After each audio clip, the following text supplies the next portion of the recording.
किसी आश्चर्य सा खुलता है यह जीवन, इसे जीना उतने ही कौतुक, उतनी ही तृषा से कि तुम्हें अपना होना भी लगे चमत्कार।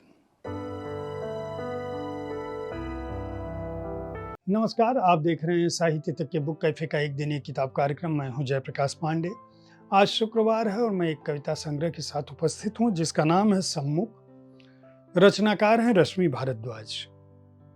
रश्मि भारद्वाज का यह चौथा कविता संग्रह है। आकांक्षा और आकांक्ष के द्वंद्व से जो यथार्थ की जमीन जब दरकती है तो उसमें उनके स्वप्नों के नए पीपल उगते हैं और वहाँ से वे समाज को, समय को देखने की कोशिश करती हैं। वे स्त्री जीवन के यथार्थ को अपनी कविताओं में रखती हैं। आप जानते हैं कि मैं कविता संग्रहों के बारे में अपनी राय रखने की बजाय सीधे कविताएं पढ़ता हूं और यह प्रयास करता हूं कि आप जान सकें कि आपका प्रिय रचनाकार अपने कविता संग्रह में किस तरह की रचनाओं के साथ उपस्थित हो रहा है।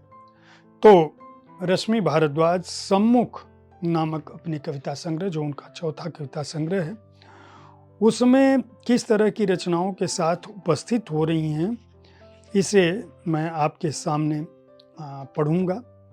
पहली कविता जो सम्मुख के नाम पर उन्होंने सम्मुख खंड में जो कविताएं लिखी हैं वह एक श्रृंखला के तहत लिखी हैं। उसमें जो 10वीं कविता है वो मैं पढ़ रहा हूँ। 10 कविताएं हैं सम्मुख के तहत।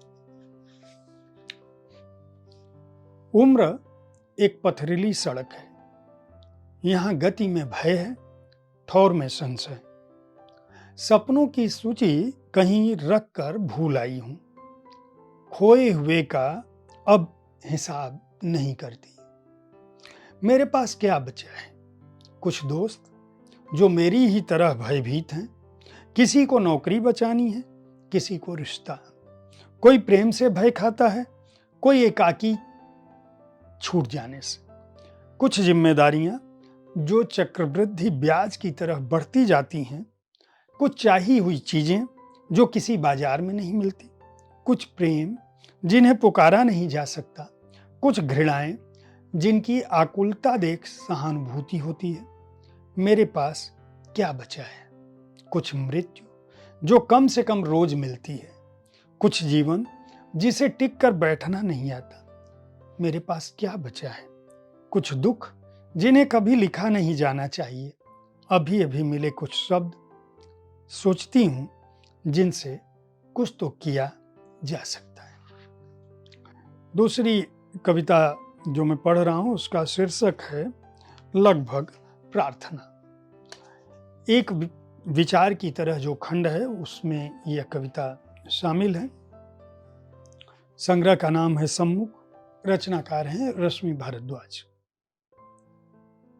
तुम्हारी याद कभी औचक ही धर ले और कच्चा न हो मन, कोई हौल न उठे, इतनी निठुरता मैंने कभी नहीं चाहिए। तुम्हारी याद कभी औचक ही धर ले और कच्चा न हो मन, कोई हौल न उठे, इतनी निठुरता मैंने कभी नहीं चाहिए। किसी रूठे हुए को फोन मिलाते अटकते हो मेरे हाथ, इतना दर्प मैंने कभी नहीं सहेजा। एकांत रहे पर इतना सघन नहीं, किसी और के अकेलेपन में झांकना भूल जाऊं।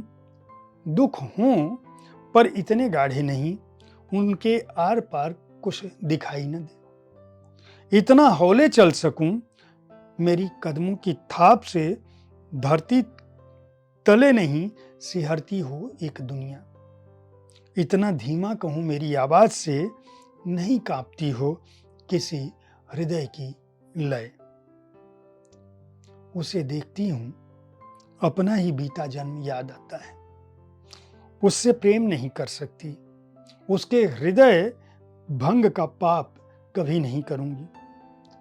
वे लौटती हैं स्मृतियां, मनुष्य से ज्यादा ईमानदार हैं। ये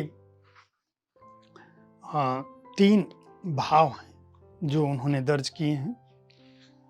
अब जो मैं कविता पढ़ रहा हूँ उसका शीर्षक है फूड चेन।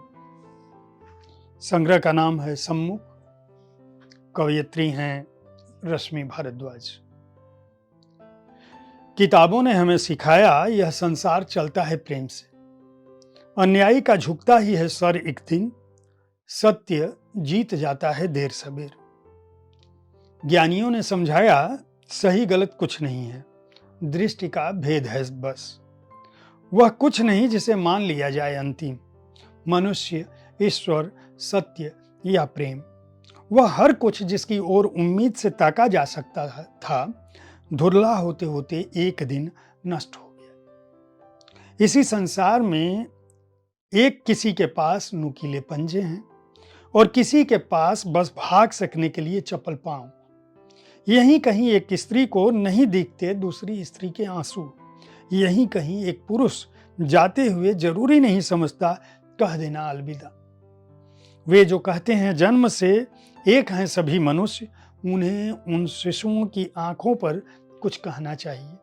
उन पुरुषों के झुके हुए कंधों और उन स्त्रियों की जीवित लाशों पर भी, जिनकी आंखों में बस जिंदा रह पाने की भूख थी। दरअसल यह संसार नहीं चलता है प्रेम से।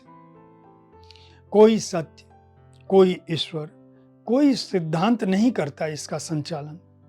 यह संसार चलता है भूख से, हर किस्म की भूख, और उनसे जो इसे मिटाने के लिए समर्थ हैं, कर सकने के लिए हर किस्म की हिंसा। इस निर्मम आहार तंत्र में वह हर कुछ जो मार नहीं सकता, मार दिया जाता है। कोई अत्याचार से, कोई दुष्प्रचार से, कोई ताकत से, कोई प्रेम से, तो कोई प्रेम के छल से भी। प्रकृति को संतुलन चाहिए, मनुष्य को व्यवस्था, न्याय। इन सब के बीच कहीं छिपा हुआ वह अदृष्ट ईश्वर है, जिससे प्रकट होने की बस गुहार लगाई जा सकती है, यह देखते रहते हुए कि हमारी हथेलियों में भी किसी असहाय का रक्त तो नहीं। क्या बात है! यह कविता निश्चित रूप से अत्यंत ही श्रेष्ठ है। मुझे लगता है कि आपको समझ में आया होगा कि मैं जो कह रहा हूँ उसका क्या भावार्थ है। और जैसा कि आप जानते हैं, मैं 4 कविताएं पढ़ता हूँ हर संग्रह से। तो चौथी कविता जो मैं रश्मि भारद्वाज के संग्रह सम्मुख से पढ़ रहा हूँ, उसका शीर्षक है कितने रास्ते हैं। तुम तक पहुंचने के कितने रास्ते हैं, तुम तक पहुंचता एक भी नहीं। कितनी दूरी तय करती जाती हूं पर जाती कहीं नहीं, तुम तक तो बिल्कुल नहीं। कितनी ही दूरी तुमने तय की पर आना नहीं हुआ, मुझ तक तो बिल्कुल नहीं। हम एक दूसरे तक पहुंचने के लिए निकलते हैं और दूर हो जाते हैं। एक दिन हम कहीं नहीं जाएंगे, कोई रास्ता तय नहीं करेंगे। एक दिन हम एक दूसरे तक पहुंचने के बारे में भूल जाएंगे। एक दिन हमारे घर एक दूसरे से बहुत दूर हो जाएंगे।